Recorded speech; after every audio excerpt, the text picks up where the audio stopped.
সংখ্যালঘুদের উপর নির্যাতন বা হামলা চালাতে পারলে প্রকাশ্যেই বিরচিত সংবর্ধনা দিচ্ছে নরেন্দ্র মোদীর বিজেপি নিয়ন্ত্রিত হিন্দুত্ববাদী সংগঠনগুলো।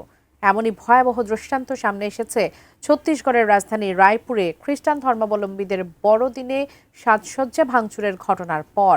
এ নিয়ে বিস্তারিত থাকছে মেহেদী হাসানের রিপোর্টে।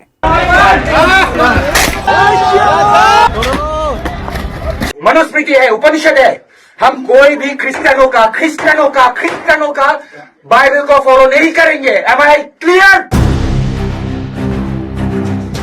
ভারতে উগ্রবাদ হিন্দুদের ভিন্ন ধর্মাবলম্বীদের উপর একের পর এক হামলার ঘটনা ঘটলেও অভিযুক্ত ব্যক্তিদের শাস্তির বদলে প্রকাশ্যে সংবর্ধনা দেওয়ার চিত্র তাদের কাছে নতুন কিছু নয়। বড়দিনের উৎসবকে কেন্দ্র করে ছত্তিশগড়ের রায়পুরে ঘটে যাওয়া সাম্প্রতিক ঘটনাটি আবারও দেখিয়ে দিল সংখ্যালঘু নির্যাতনে দেশটিতে দায়মুক্তি সংস্কৃতি কিভাবে প্রাতিষ্ঠানিক স্বীকৃতি পাচ্ছে।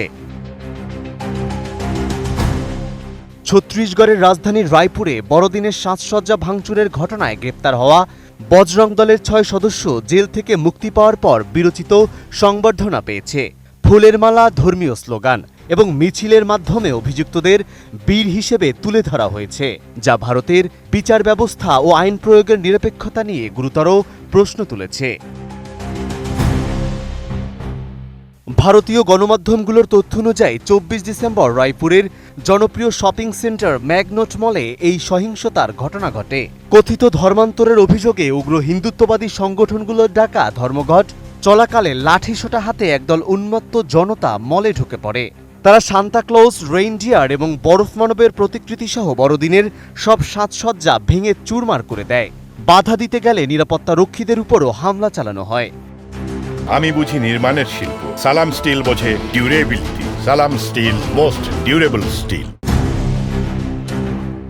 এই ঘটনায় তেলিবাধা থানায় 30 থেকে 40 জন অজ্ঞাত পরিচয় ব্যক্তির বিরুদ্ধে দাঙ্গা, ভাঙচুর ও বেআইনি সমাবেশ করার অভিযোগে মামলা দায়ের করা হয়। পুলিশ 27 ডিসেম্বর বজরং দলের 6 সদস্যকে গ্রেপ্তার করে এবং একজন অপ্রাপ্তবয়স্ককে আটক করে।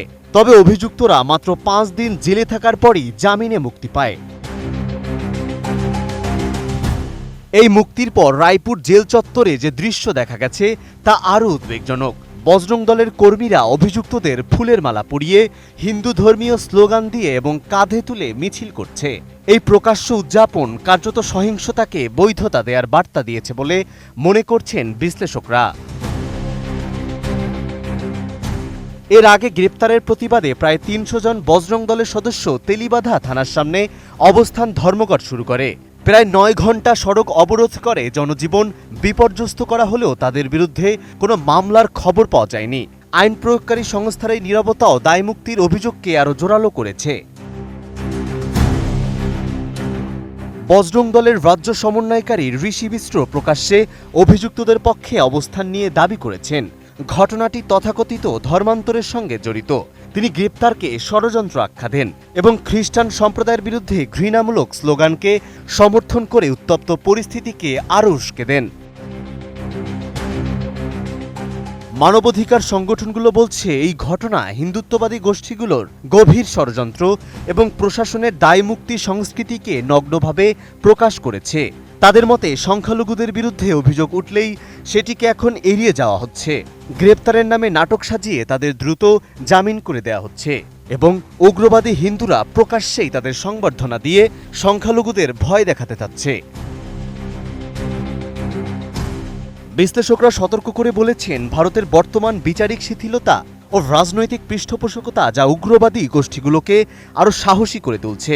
এর ফলে সংখ্যালঘুদের উপর হামলা ধীরে ধীরে স্বাভাবিক ঘটনায় পরিণত হচ্ছে এবং ভারতের আইনের শাসন ব্যবস্থা ক্রমেই বিলুপ্ত হয়ে যাচ্ছে। বিশেষজ্ঞদের মতে বিজেপি শাসনামলে ধর্মীয় সংখ্যালঘুদের নিরাপত্তা ও অধিকার নিয়ে দেশজুড়ে গভীর উদ্বেগ ও আতঙ্ক তৈরি হয়েছে।